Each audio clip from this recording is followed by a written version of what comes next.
Hi everybody, I will be making a video on Tristan Lee wasting 10 years on dieting. I wasted 10 years making dieting way harder than it needed to be. From doing the carnivore diet to no cheat meals for 8 years, Losing body fat is helping me. I do not cheat. 400 grams of protein per day, getting way too lean because I thought lean is law, then pushing food Being lean is actually really good, health-wise. You can read a lot of studies. And also if you're in nature, you need to be quick, you need to be loose, you can't be puffy and a lot of muscles. Yeah, it won't help you. You will get basically destroyed by animals or anybody else because you won't be able to react fast.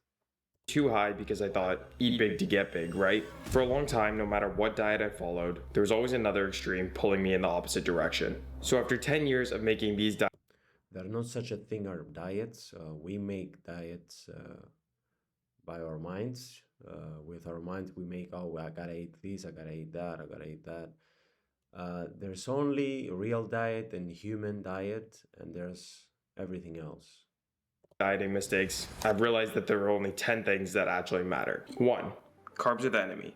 At 13 years old, I started a ketogenic diet, did that for 6 years, and then I did the carnivore diet for 2 years. And honestly, I got plenty of benefits from it. Less cravings, more structure. But looking back, most of the benefit I got was from removing the foods that made me overeat and feel inflamed. That doesn't mean carbs had to become the enemy. Carbs are fuel, and used at the right time in the right amount will give you the energy that you need to break the plateaus you once thought existed. The carnivore diet isn't bad, but carbs can be one hell of a tool in the dieting toolbox. 2. Lean is law. For years I thought leaner was better. Lean bulk, main gain. You hear these terms thrown around all the time. Lean bulk, yeah, all of these bodybuilding things. You gotta bulk, you gotta lean bulk, you gotta dirty bulk. It's just necessary, unhealthy. You're just destroying your body. Yeah, and Tristan has actually started realizing this that it doesn't matter really. Once you stop working out, you're gonna lose everything. You're gonna lose most of these muscles. Your muscles not gonna look pumped, and you're gonna go back to the state you're supposed to be. That really depends on your life, how you grew up, what food you're eating, and will determine how big your bones are, how muscular you are, and all of this stuff. Time. If I didn't gain an ounce of fat, I thought I was winning. If I felt a bit fluffy, I thought I was doing something wrong. But there's a point where getting leaner stops improving your physique and starts hurting everything that builds it. When you're young, give your body the food it needs. Don't concern yourself with getting shredded or dieting hard. Just maximize your muscle growth. Muscle building is always much more difficult and takes far more time than losing fat. So build before you sculpt. 3. I mean, he was pretty young when he was doing this workout, so that was a lot of stress on his body. I mean, not a kid should be lifting weights at that age, pushing so much stress to his tendons, and yeah, it's not necessary. Eat big to get big. After spending so many years lean, the answer was just eating more. Eat big to get big, right? I gained 40 pounds in my off season and likely only needed to gain 25. If you want to grow, you need enough food. But more food only helps if it turns into better training, better recovery, and actual progression. If the scale is going up, but your performance isn't improving, you aren't building as much muscle as you think. Gaining half a pound per week will do the trick in most cases, and that just means a small surplus of 200 to 300 calories. 4. More protein doesn't mean more gain. I mean, the thing is, you're just stressing yourself. I gotta eat so many calories. I gotta eat 200, 300 calories. I gotta eat that. I gotta eat that. I can't eat this. I gotta take this out of my plate because it's not in my macros, it's not in my calories. The whole thing is stressful. You're not supposed to live like that. If you live in nature, you won't be able to even count nothing.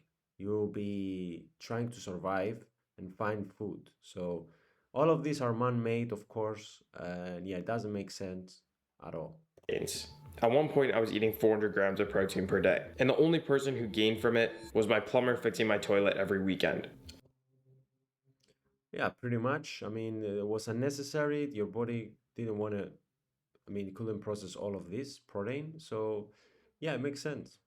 I used to think if protein was good, more protein had to be better. But once you're eating enough, the extra calories are far better used somewhere else. Carbs for performance, fats for hormonal function. Protein is satiating, it has a higher thermic effect, and it can help control your appetite. But if you're eating so much protein that you have no room for carbs, fats, performance fueling, you're not automatically making the diet better. Get 1 gram per pound and you clear all of your bases. 5. Changing my diet too fast.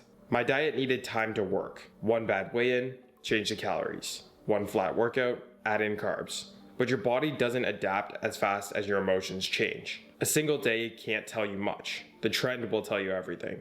And if you keep changing the plan every time you feel uncertain, you never actually get enough feedback to know. See, look at the stress right there. He's red right now.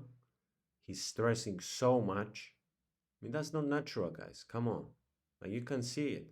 Is it natural to be having a face like that? What was working. Because the fastest way to waste time is changing the plan before it has time to work. 6. Eat to fuel your training, don't train to fuel your eating. Don't try to earn your calories, and don't make your training a calorie burning contest. The food is there to fuel the stimulus, and when you allow that to happen, you'll see real growth. Approach every meal, every day, with the goal of getting maximum performance, not Again, more stress, more lifting weights. I gotta do this protocol to be able to survive and build the muscle. Yeah. minimum fat gain. 7. Obsessing over minutia. I wasted so much energy on tiny details. Meal timing, exact grams, artificial sweeteners, sodium timing. And I'm not saying these things never matter, but they still don't matter more than the foundation. I will agree with him on that. They don't really matter at all, I will say, but he's realizing, and pretty soon he's gonna realize that the gym is also doesn't really matter, and all of these workouts don't really matter. So yeah, he's in a good, let's say, path. Get your calories in, eat your protein, train hard, and recover harder. 8. Meal frequency isn't that important. I used to think that there was a perfect number of meals, but the best meal frequency is the one that you can repeat without it controlling your life. Beyond 4 evenly spread out protein servings per day, you won't see any major differences. The mistake that I made was thinking that schedule mattered more than actually hitting the plan. 9. Tracking raw versus tracking cooked. We all know we need to track our food, but should you weigh it raw or cooked? At one point, I jumped completely from weighing cooked to weighing everything raw. And when you're trying to be precise, you want the numbers to be perfect. That's another kind of obsession. Like you gotta weigh your food raw or cooked. I mean, you're so obsessed, man. You're getting obsessed. It's not a good example to the youth. I mean, you shouldn't be worrying about this stuff anyway. You shouldn't be worrying about your gym and your colors and stuff. You should be worrying how you're gonna survive, how you're gonna live your life.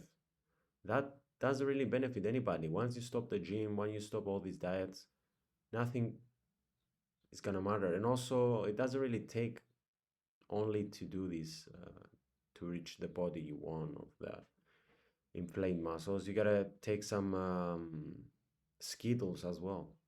But raw can work, and so can cooked. Hell, all nutrition labels can already be off by 20% above or below. So don't stress the minutia. If you track cooked, keep tracking cooked. If you track raw, keep tracking raw. Just don't keep changing the rule Again, you can see the stress, more stress. that you're measuring with. 10. Eat more, move more. The last mistake was thinking dieting Means if you move without a reason, you're just burning yourself.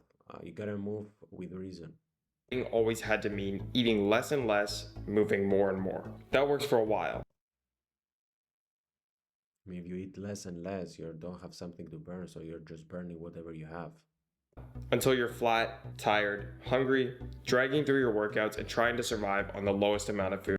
Trying to survive on the lowest food. So you're torturing yourself, trying to survive on lowest food. Yeah, moving when you don't have enough calories. All of these you're just putting yourself in early grave. Let's say you're just destroying your body. You're destroying your hormones. Yeah, doesn't make sense at all. Possible. A better long-term goal is building a body that can handle more, not just seeing how Handle more for what? Are you going to Handle what exactly? Handle, like you gotta hold the planet with your hand or something like that? Yeah. How little you can eat and turning dieting into a suffering contest. The food supports the stimulus that makes your body more efficient. The more muscle, the more you can eat. The And look at the stress. more you can eat, the better you can train. The better you can train, the more muscle you build, and the cycle repeats. I didn't waste 10 years because extreme dieting doesn't work. I wasted it thinking that the stricter, harder, and more extreme I made it, the better the result would be. The diet isn't the trophy, the diet is the tool. Stop chasing control, start chasing feedback. Yeah, pretty much. This whole community bodybuilding and all of it is gonna end at some point, you know. At some point where there's no food, I mean, people won't even care about this stuff. Already, you shouldn't be caring. You should be, if you want to work out a little bit, that's not that bad, you know. But all of this tracking and calories, I mean, you can just, without searching too much, you can just tell yourself. I mean, it's not necessary. So, yeah, see you on the next one.